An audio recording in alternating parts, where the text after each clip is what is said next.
Hello, TED Women, what's up? Not good enough. Hello, TED Women, what is up? My name is Maysoon Zayed, and I am not drunk, but the doctor who delivered me was. He cut my mom 6 different times in 6 different directions, suffocating poor little me in the process. As a result, I have cerebral palsy, which means I shake all the time. Look. It's exhausting. I'm like Shakira meets Muhammad Ali. CP is not genetic. It's not a birth defect. You can't catch it. No one put a curse on my mother's uterus, and I didn't get it because my parents are first cousins, which they are. It only happens from accidents, like what happened to me on my birthday. Now, I must warn you, I'm not inspirational. And I don't want anyone in this room to feel bad for me, because at some point in your life, you have dreamt of being disabled. Come on a journey with me. It's Christmas Eve. You're at the mall. You're driving around in circles looking for parking. And what do you see? 16 empty handicap spaces. And you're like, God, can't I just be a little disabled?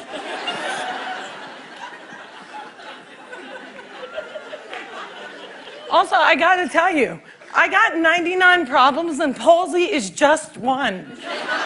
If there was an oppression Olympics, I would win the gold medal. I'm Palestinian, Muslim, I'm female, I'm disabled, and I live in New Jersey.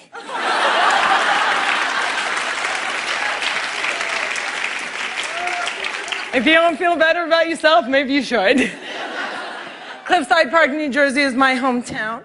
I have always loved the fact that my hood and my affliction share the same initials. I also love the fact that if I wanted to walk from my house to New York City, I could. A lot of people with CP don't walk. But my parents didn't believe in can't. My father's mantra was, you can do it. Yes, you can. So, if my 3 older sisters were mopping, I was mopping. If my 3 older sisters went to public school, my parents would sue the school system and guarantee that I went too. And if we didn't all get A's, we all got my mother's slipper. My father taught me how to walk when I was 5 years old by placing my heels on his feet and just walking. Another tactic that he used is he would dangle a dollar bill in front of me and have me chase it. My inner stripper was very strong, and by the first day of kindergarten, I was walking like a champ who had been punched one too many times. Growing up, there were only 6 Arabs in my town, and they were all my family. Now there are 20 Arabs in town, and they are still all my family. I don't think anyone even noticed we weren't Italian.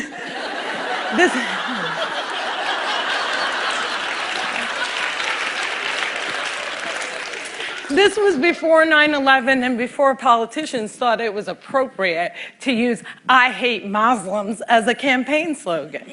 The people that I grew up with had no problem with my faith. They did, however, seem very concerned that I would starve to death during Ramadan. I would explain to them that I have enough fat to live off of for 3 whole months, so fasting from sunrise to sunset is a piece of cake. I have tap danced on Broadway. Yeah, on Broadway. It's crazy. My parents couldn't afford physical therapy, so they sent me to dancing school. I learned how to dance in heels, which means I can walk in heels. And I'm from Jersey, and we are really concerned with being chic. So if my friends wore heels, so did I. And when my friends went and spent their summer vacations on the Jersey Shore, I did not. I spent my summers in a war zone because my parents were afraid that if we didn't go back to Palestine every single summer, we'd grow up to be Madonna.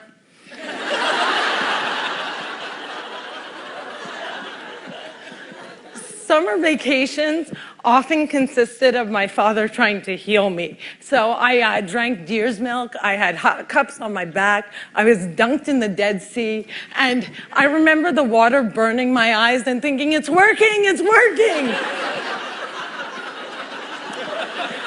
But one miracle cure we did find was yoga. I have to tell you, it's very boring. But before I did yoga, I was a stand-up comedian who can't stand up. And now I can stand on my head. My parents reinforced this notion that I could do anything, that no dream was impossible. And my dream was to be on the daytime soap opera General Hospital. I went to college during affirmative action and got a sweet scholarship to ASU, Arizona State University, because I fit every single quota. I was like the pet lemur of the theater department. Everybody loved me. I did all the less than intelligent kids' homework. I got A's in all of my classes, A's in all of their classes. Every time I did a scene from The Glass Menagerie, my professors would weep. But I never got cast.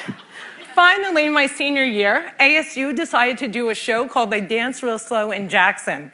It's a play about a girl with CP. I was a girl with CP. So I start shouting from the rooftops, I'm finally gonna get a part. I have cerebral palsy. Free at last, free at last. Thank God almighty I'm free at last. I didn't get the part. Sherry Brown got the part. I went racing to the head of the theater department, crying hysterically like someone shot my cat, to ask her why. And she said it was because they didn't think I could do the stunts. I said, excuse me, if I can't do the stunts, neither can the character.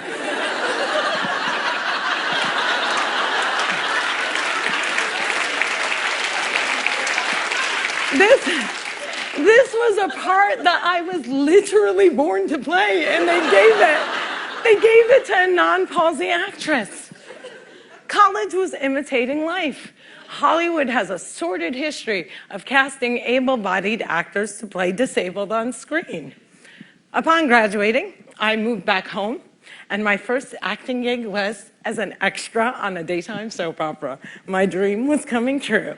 And I knew that I would be promoted from diner to wacky best friend in no time. But instead, I remained a glorified piece of furniture that you could only recognize from the back of my head. And it became clear to me that casting directors didn't hire fluffy ethnic disabled actors. They only hired perfect people. But there were exceptions to the rule. I grew up watching Whoopi Goldberg, Roseanne Barr, Ellen, and all these women had one thing in common. They were comedians. So I became a comic.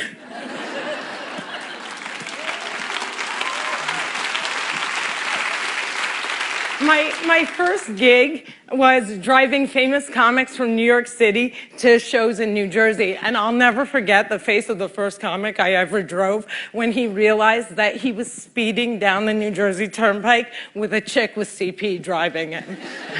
I performed in clubs all over America, and I've also performed in Arabic in the Middle East, uncensored and uncovered. Some people say I'm the first stand-up comic in the Arab world. I never like to claim first, but I do know that they never heard that nasty little rumor that women aren't funny and they find us hysterical. In 2003, my brother from another mother and father, Dean Obidala, and I started the New York Arab American Comedy Festival, now in its 10th year. Our goal was to change the negative image of Arab Americans in media, while also reminding casting directors that South Asian and Arab are not synonymous.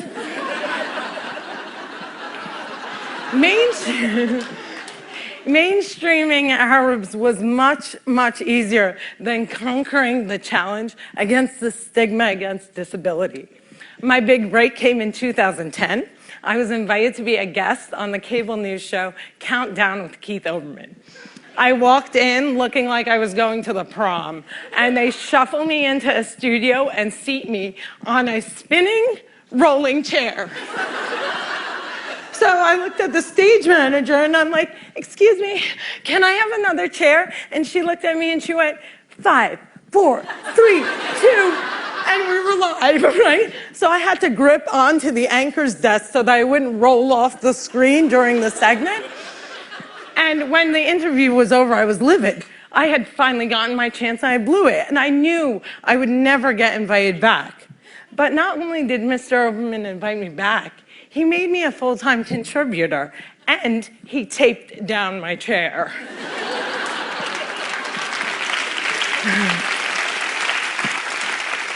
One fun fact I learned while on the air with Keith Olbermann was that humans on the internet are scumbags. People say children are cruel, but I was never made fun of as a child or an adult. Suddenly, my disability on the World Wide Web is fair game. I would look at clips online and see comments like, yo, why is she tweaking? Yo, is she retarded? And my favorite, poor Gumby-mouthed terrorist, what does she suffer from?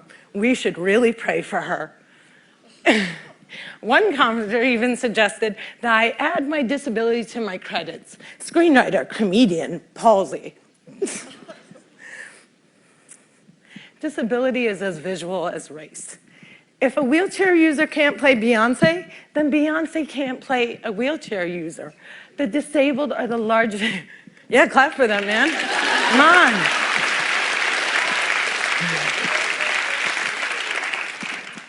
People with disabilities are the largest minority in the world, and we are the most underrepresented in entertainment. The doctor said that I wouldn't walk, but I am here in front of you. However, if I grew up with social media, I don't think I would be. I hope that together we can create more positive images of disability in the media and in everyday life. Perhaps if there were more positive images, it would foster less hate on the internet. Or maybe not. Maybe it still takes a village to teach our children well. My crooked journey has taken me to some very spectacular places. I got to walk the red carpet, flanked by soap diva Susan Lucci and the iconic Lorraine Arbus. I got to act in a movie with Adam Sandler and work with my idol, the amazing Dave Matthews. I toured the world as a headliner on Arabs Gone Wild.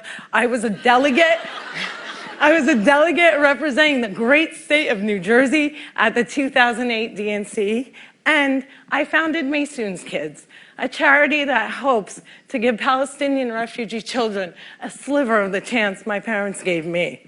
But the one moment that stands out the most was when I got, before this moment,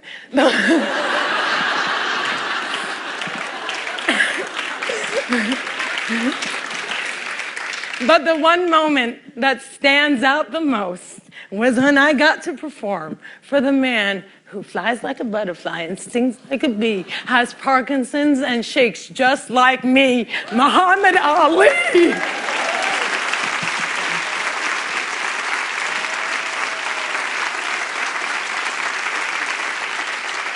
It was the only time that my father ever saw me perform live, and I dedicate this talk to his memory. Allah yarhamak yaba. My name is Maysoon Zayed, and if I can, you can.